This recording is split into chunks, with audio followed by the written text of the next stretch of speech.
Welcome, Someday Readers. I am the Someday Reader, and we are continuing in our quest to build a better stack of books. And that quest has taken us to a very dark place. It is the 41st millennium.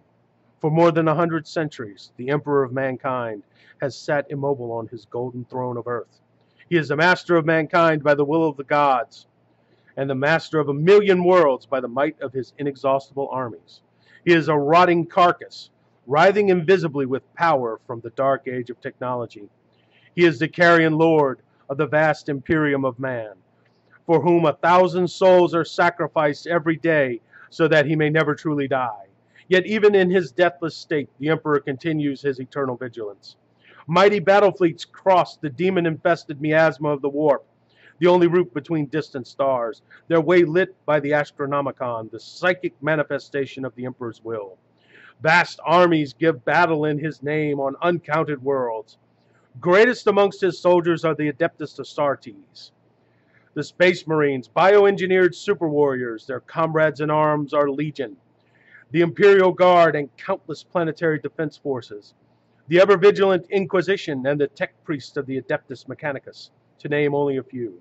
But for all their multitudes, they are barely enough to hold off the ever-present threat to humanity from aliens, heretics, mutants, and far, far worse. To be a man in such times is to be one amongst untold billions. It is to live in the cruelest and most bloody regime imaginable.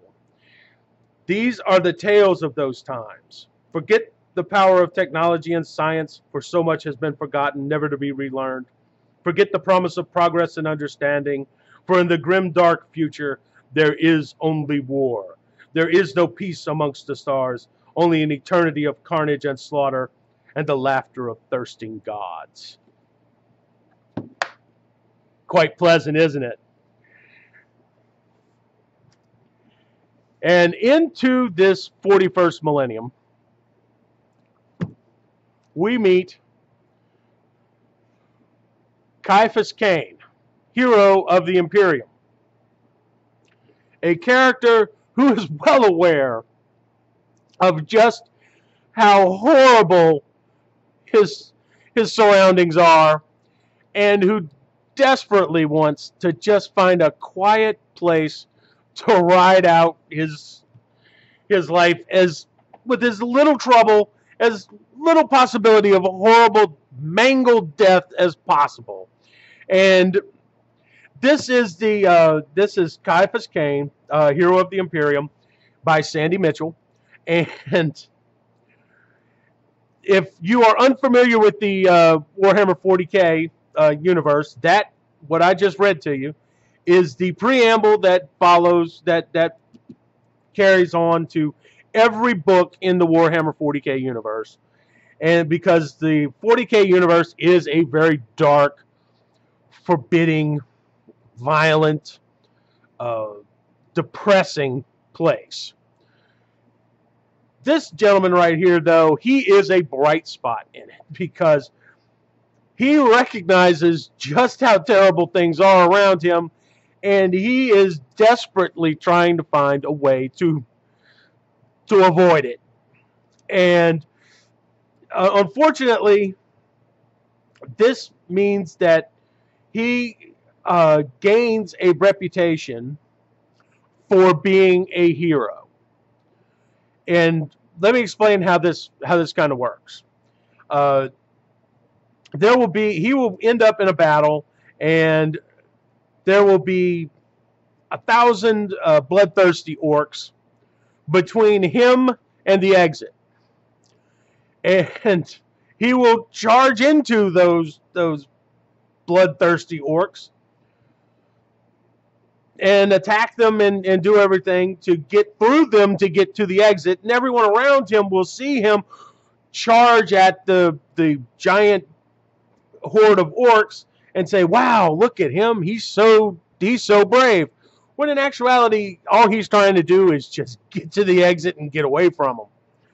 And things like that dog him throughout his career, where he is just trying to save his own skin and ends up becoming a hero by accident in a lot of cases. And And this leads him to be offered more and more opportunities to, as Captain Edmund Blackadder would put it, and Blackadder goes forth, to get his brains blown out for Britain, or in this case, to get his brains and guts and everything else torn up for the Emperor.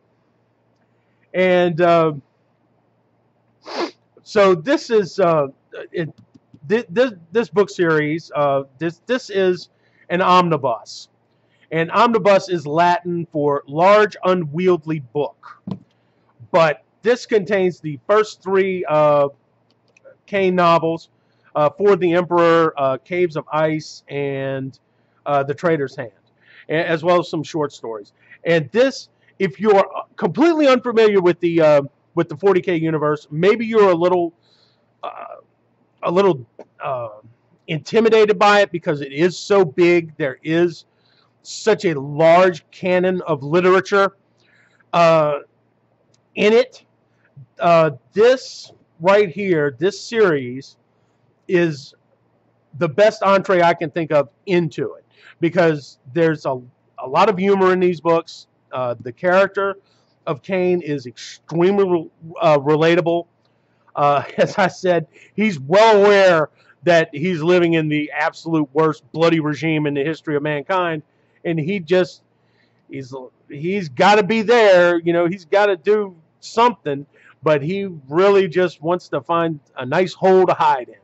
And under the circumstances in which he finds himself, I think we could all agree that that's probably for the best. But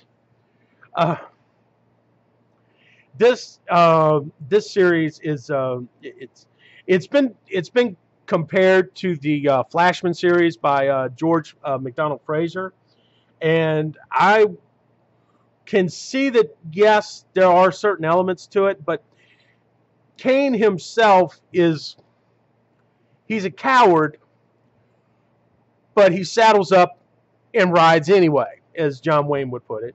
So he's not really as disreputable an individual as Flashman. And don't worry, we'll get to the Flashman series eventually. But this right here, if you have seen the amount of books involved in the 40K universe, and you think it's all just, you know, Space Marines and that kind of thing, and that's dissuaded you from it,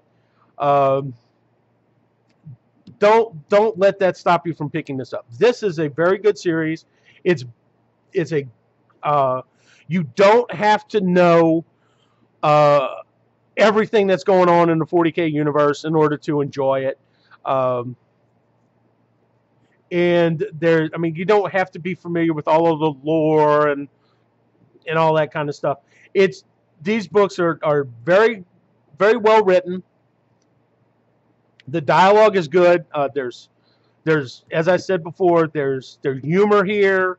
There's adventure here. There's a lot of good military fiction, you know, science fiction, military fiction, but military fiction nonetheless. This is there's adventure in here.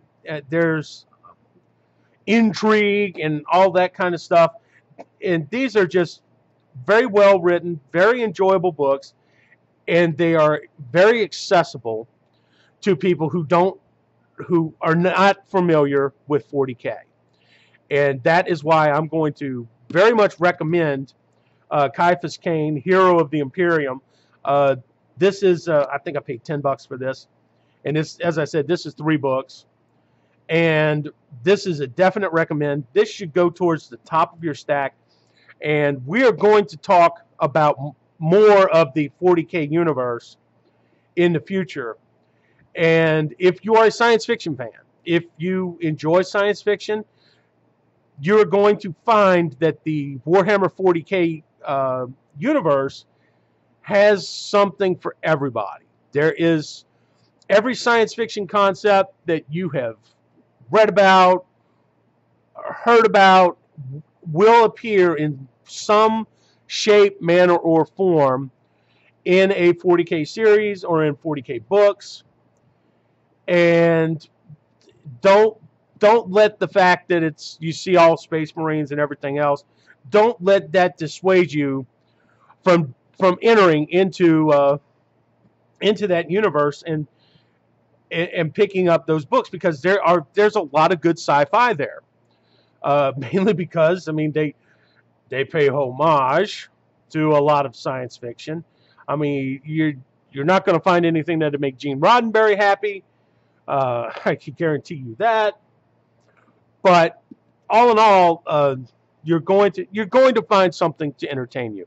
And as I said, we're going to talk more about the 40K universe. But to get started with it, this right here by Ciaphas Caine, the Sandy Mitchell Ciaphas Caine books are a great place to start. And they're a great place to start because the character, as I said, the character is very relatable. The stories themselves are intriguing and they're fun. And I don't think I've got very much more to say about this. But except, if you see this, pick it up.